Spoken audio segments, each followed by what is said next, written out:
ચાલો આજે આપણે આંકડાશાસ્ત્રના એક એવા પ્રકરણને પૂરેપૂરું સમજી લઈએ જે બોર્ડની પરીક્ષામાં સૌથી વધુ માર્ક્સ અપાવે છે. હા, આપણે વાત કરી રહ્યા છીએ સૂચકાંકની, અને આપણું મિશન છે આમાં પૂરા માર્ક્સ મેળવવાનું. બરાબર જોયું, પૂરા 12 માર્ક્સ. વિચારો, ફક્ત એક જ ચેપ્ટરમાંથી 12 માર્ક્સ. આટલા માર્ક્સ તો આખા પરિણામમાં મોટો ફેરફાર લાવી શકે છે, એટલે આને બિલકુલ હળવાશથી ન લઈ શકાય. તો સવાલ એ છે કે આ 12 ગુણ પાક્કા કરવા માટે શું કરવું, એની રણનીતિ શું હોવી જોઈએ?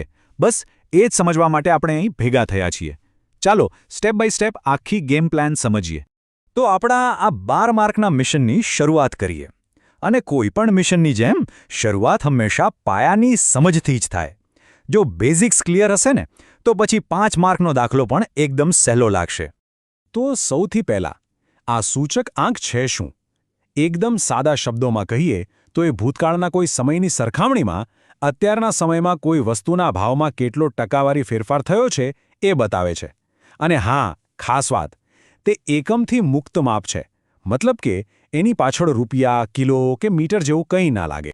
સૂચકાંકની દુનિયામાં આધાર વર્ષ આપણો મેઇન પોઈન્ટ છે. આ એ વર્ષ છે જેની સામે આપણે બધી સરખામણી કરીએ છીએ. યાદ રાખજો, આધાર વર્ષ હંમેશા એક સામાન્ય વર્ષ હોવું જોઈએ, જેમાં કોઈ મોટી કુદરતી આફત કે મંદી તેજી ના આવી હોય, અને એનો સૂચકાંક હંમેશા ઓલવેઝ 100 જ લેવામાં આવે છે. હવે મેદાનમાં ઉતરે છે આ ચેપ્ટરના 2 ટાઇટન્સ, લાસ્પેર અને પાશ. જુઓ, બંને વચ્ચે ફક્ત એક જ નાનો ફરક છે. લાસ્પેર આધાર વર્ષના જથ્થા એટલે કે Q0 ને ધ્યાનમાં લે છે, જ્યારે પાશે ચાલુ વર્ષના જથ્થા એટલે કે Q1 ને ધ્યાનમાં લે છે. અને આને યાદ રાખવાની એક મસ્ત શોર્ટકટ ટ્રીક છે. લાસ્પેર માટે યાદ રાખો 1000 અને પાશે માટે 1101. બસ આટલું યાદ રહી ગયું એટલે સૂત્ર પાકું. ઓકે, જો લાસ્પિયર અને પાસે ટાઇટન્સ છે, તો ફિશર એ બાહુબલી છે.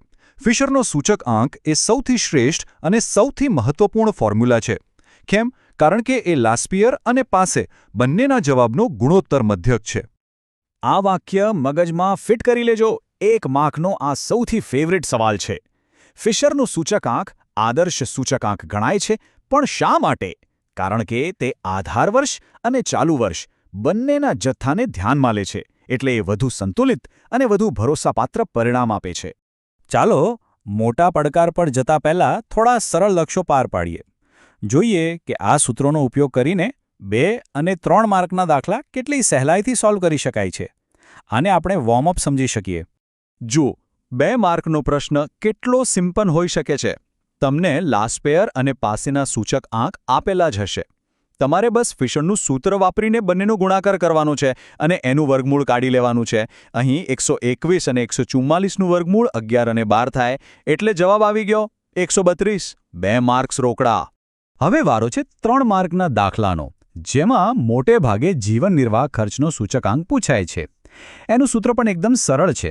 સિગ્મા IW છેદમાં સિગ્મા W. અહીં I એટલે કે સૂચકાંક અને W એટલે કે ભાર કે પછી એનું મહત્વ. આ ટેબલ પર નજર કરો. આપણને I અને W આપેલા જ હશે. આપણે ખાલી એક નવી કોલમ બનાવવાની છે. IW એટલે કે I અને W નો ગુણાકાર. પછી બસ IW કોલમનો સરવાળો કરો અને W કોલમના સરવાળાથી ભાગી નાખો. અહીં 12950 ભાગ્યા 100 એટલે જવાબ આવ્યો 129.5. બસ આટલું જ, અને 3 માર્ક્સ તમારા. તો વોર્મઅપ પૂરું. હવે સમય છે મેઇન ઇવેન્ટનો. આ પ્રકરણનો સૌથી મોટો પડકાર, જે એકલો જ 5 માર્ક્સ લઈને આવે છે, અને સોલ્વ કરવાની જે મજા છે એ જ આ ચેપ્ટરનો અસલી રોમાંચ છે. અને આ મોટા પડકાર માટે આપણી પાસે એકદમ ક્લિયર 3 સ્ટેપ બેટલ પ્લાન છે.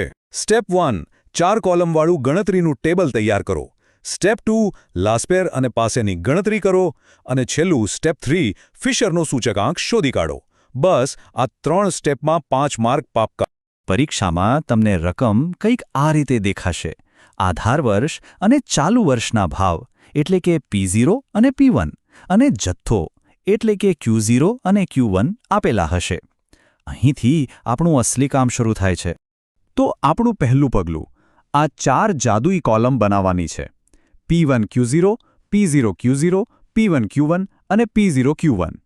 આ કોલમ્સ બની ગઈ અને એના સરવાળા મળી ગયા એટલે સમજો કે અડધી લડાઈ જીતાઈ ગઈ. હવે તો બસ આ સરવાળાને સૂત્રમાં જ મૂકવાના છે. સ્ટેપ 2 પાર્ટ એ લાસ્પેરની ગણતરી. આપણે ટેબલમાંથી સિગ્મા P1 Q0 એટલે કે 110 અને સિગ્મા P0 Q0 એટલે કે 90 આ કિંમતોને સૂત્રમાં મૂકી દઈશું. ગણતરી કરતા આપણને જવાબ મળે છે 122.22. સિમ્પલ. હવે પાર્ટ બી પાસેની ગણતરી. એ જ રીતે ટેબલમાંથી સિગ્મા P1 Q1 એટલે કે 147 અને સિગ્મા P0 Q1 એટલે કે 120 આ કિંમતોને સૂત્રમાં મૂકીશું અને આનો જવાબ આવે છે 122.5. અને હવે છેલ્લું અને અંતિમ પગલું. લાસ્પેર અને પાસેના જે જવાબો મળ્યા એ બંનેને ફિશરના સૂત્રમાં મૂકી દઈએ અને આપણને આપણો ફાઇનલ આન્સર મળે છે 122.36. અને બૂમ! આ સાથે જ 5 માર્ક્સ આપણા હાથમાં.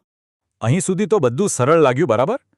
પણ પરીક્ષા લેનાર ક્યારેક એક નાની એવી જ જાળ પાથરે છે. જો આપણે એમાં ફસાઈ ગયા તો બધી મહેનત પર પાણી ફરી વળે. ચાલો એ જાળને સમજીએ અને એનાથી બચતા શીખીએ. એકદમ સાવધાન. દાખલો ગણવાની ઉતાવળમાં સૌથી મોટી ભૂલ અહીંયા જ થાય છે.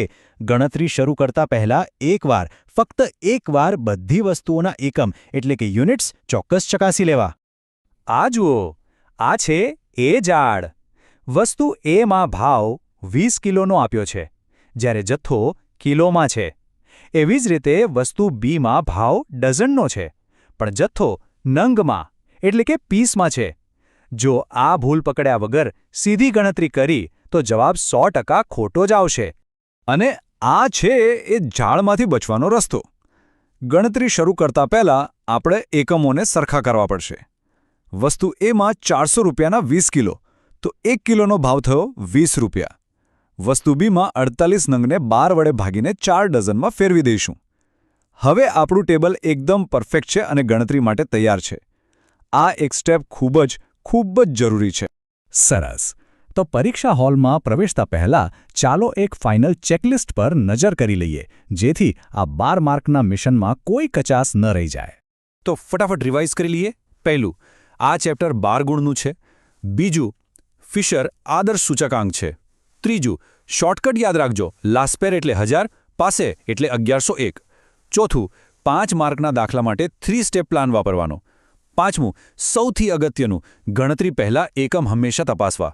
અને છેલ્લું, જીવન નિર્વાહ ખર્ચ માટે સિગ્મા IW છેદમાં સિગ્મા W.